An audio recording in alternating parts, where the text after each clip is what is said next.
everyone. My name is Taria Pritchett, and I am a high school English teacher at Mount Pleasant High School, and I'm also the advisor for Girls Empowered and Black Student Union. And today I want to share with you things that you can do with your Black Student Union. I've been running Black Student Union for the last 3 years, and I can tell you that I've learned a whole lot. So the first thing you want to do is always seek student voice, but you also want to assess the culture and climate of your building. So every single school has diversity, equity, and inclusion initiatives and directives that are given from district office, as well as things that administration is typically trying to focus on.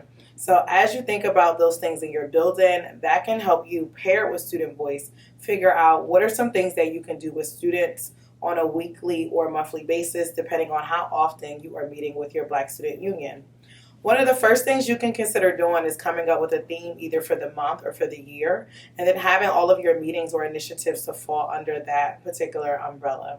The second thing you can consider doing is bringing in guest speakers. This is one of my favorite things. I increased doing this a whole lot in the last year, and my students really valued it. So for example, in the month of December, traditionally we do a holiday party. Last year, however, I invited in a speaker to focus in on Kwanzaa, and my students absolutely loved it. The speaker brought in an entire setup for students to look at in person, as well as going through all of the different principles of Kwanzaa, and a number of students actually decided to celebrate with their families, which obviously showed that that was a huge success.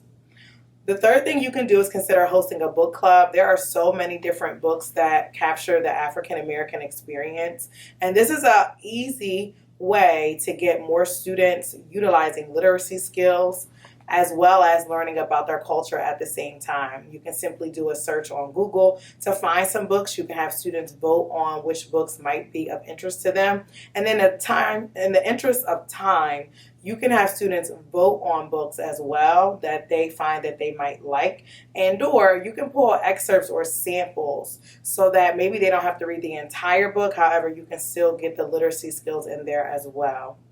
For students that are interested in exploring the world, which really should be everybody, consider planning some culturally relevant field trips or excursions, whether it's to a local college or university, and you can ask that school when you go to pull out some of the cultural initiatives they have so that students can really learn about those once they go on campus, and or consider going to a local museum or going to local events that are in the best interest of students who are in your club. The next thing you want to do is obviously highlight and become a big proponent of what your school does during Black History Month. Honestly, you should do that all year, but traditionally Black student unions are looked to during the month of February to push different initiatives as well as to get in on whatever a school may be doing, whether that's hosting an assembly, putting up bulletin boards around the school, doing something during different lunches during the school day, or even getting on the announcements to add little known Black history facts. There should be little ways that your Black Student Union students and leaders are actively getting involved and getting the whole school involved in what you're doing. The next thing is teaching your students about Black history and Black culture. Oftentimes, this is not embedded in the regular school day, and you're going to find that a lot of your students are really craving to learn more about their culture, and they don't want to learn the traditional. They don't want to learn, even though we love them, they don't want to learn about Harriet Tubman and Martin Luther King or Frederick Douglass, right? They've heard those since elementary school. They want something new, fresh, innovative. Consider linking in little known facts about African Americans in your hometown or in the state in general. Consider adding in, even if they are learning about Harriet Tubman, what little known facts can you add in about Harriet that they may or may not already know? Could you invite in a speaker to maybe reenact something with Harriet Tubman? So putting a spin on it will also help to engage students as they're going through this process. The next thing you can do is get your officers involved. You want them to also be connecting with the whole student body. So maybe they are going to pair up with student council, right? So you're expanding the voice and expanding the vision. You also want to get them to connect with administrators. So for example, my Black Student Union officers, they regularly sit down and meet with our administrators because that is a relationship that we put in place to cultivate so that our administrators, they know our officers as soon as they walk in the room. And when there are any issues that may arise, especially something dealing with diversity, equity, and inclusion, oftentimes our administrators will call on the members of our organization to connect with them, but to also get that student voice. So that helps to inform decisions that are being made. So when it comes to your administrators, honestly, it's going to depend on who you have sitting at the table and running your school. So you are going to have to take the time to gauge that. You're going to have to gauge their comfortability, and you may have to put in additional work if people may not fully be there just yet in order to make it work. But ultimately, once they actually see the kids engaged, they see their eyes lighting up, they see how many students you're able to get involved, typically your administrators will get on board with you after that. My favorite thing you can do, though, is to consider hosting a school-wide event as the Black Student Union. So this is something that my original founding president of Black Student Union, he and I sat down and we wanted to create a school-wide event that also brought the community into our building. And I will admit that at first we got a lot of resistance because this was new, and it was African American focused, and we decided to put a spin on it. Allow students to audition so that they could be a part of our step show showcase. But we also invited those sororities and fraternities as well to share about their organizations, but they also had a different component where they had to share scholarships and any teen initiatives so that it was both educational as well as engaging and empowering for students.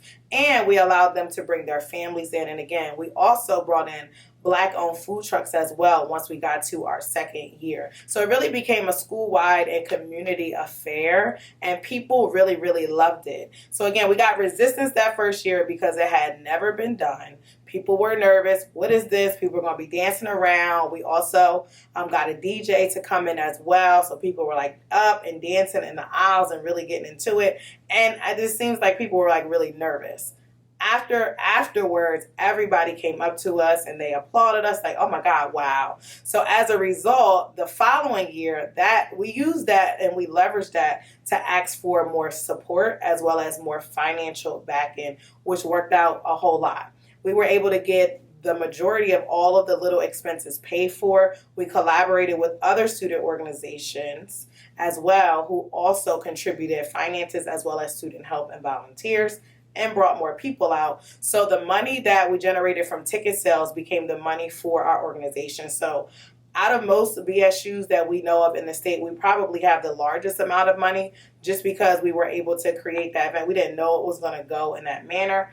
But from just hosting that one event, we were able to generate a large amount of money. And from there, we were able to get t-shirts and able to do larger things on a different scale. So really consider what type of cultural awareness, what type of community and student involved event could you bring to your school building, because this allows your school district and your school administrators to see like your students have a voice, they have something they want to say, and they have a stake in what's going on here. So you want to be able to show people that, and it just gives you more visibility school-wide. Staff is now on the radar. Students is now on their radar. Students, it's on the radar, and that's exactly what you want. And then last but not least thing you want to do, I already mentioned this, but just want to bring it up again, is partner and collaborate with other student organizations. So one of the topics that comes up often is our LGBT community. What if you were able to pair up the Black Student Union and your GSA community in your building and bring in a speaker or do something together? It shows unity, it shows community, and it brings students together. So ultimately, again, ask students, what is it that you want and what is it that you need? Assess what your building needs in terms of diversity, equity, and inclusion, and then put a plan in place. I recommend typing it up month by month or week by week so you have an overview of what's to come for your Black Student Union in the course of a school year.